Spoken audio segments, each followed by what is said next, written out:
Hey, it's Eric O'Brien from Way of the Warrior. A wrap-up to UFC 134. What a crazy, crazy night in Brazil. The UFC estimates, according to Dana White, 30 million Brazilians watched that event last night to see something that was amazing and then another thing that was just stunning.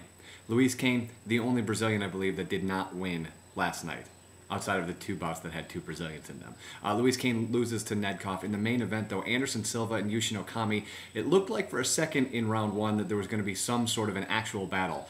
And then I think at the weigh-ins, when Yushin did not bow to Anderson, that kind of clicked something in Anderson's head, because the second round, all he did was play with him. He would let Yushin throw, and he would duck out of the way, and then he'd throw himself. And when he finally got bored, he just ended the fight. The dude is ridiculous. And for people who are saying John Jones is quite to the level where he could take on Anderson Silva, I don't think we're there yet. Although I would agree he's probably the only person at this point that could make it competitive. But what an amazing fight. Forrest Griffin continues to stun people. I don't know what he was doing leading up to the fight. I don't know what he was doing at the weigh-in, and I certainly don't know what he was doing last night. He looked like he literally just fell down and waited for Shogun to finish him. He ends... and I think maybe the end of his career. I'm not really sure, but it looked terrible last night. Shogun gets away with the win and redeems the loss to Forrest Griffin.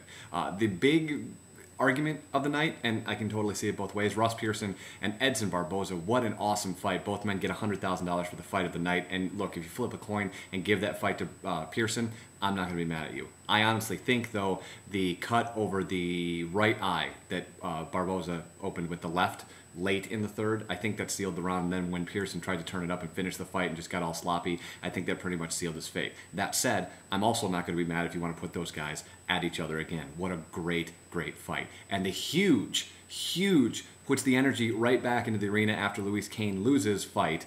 Big Nog destroys Brendan Schaub. Holy cow, what an absolute destruction of that kid. He's got to go back to the camp and figure out what went wrong, because it looked like Nog was slow like we said he was going to be, and literally just kind of ducking out of the punches, even doing stuff where he's ducking underneath Brendan Schaub's waist to dodge punches, which looked like he would be ripe for some sort of knee to the face, which never came.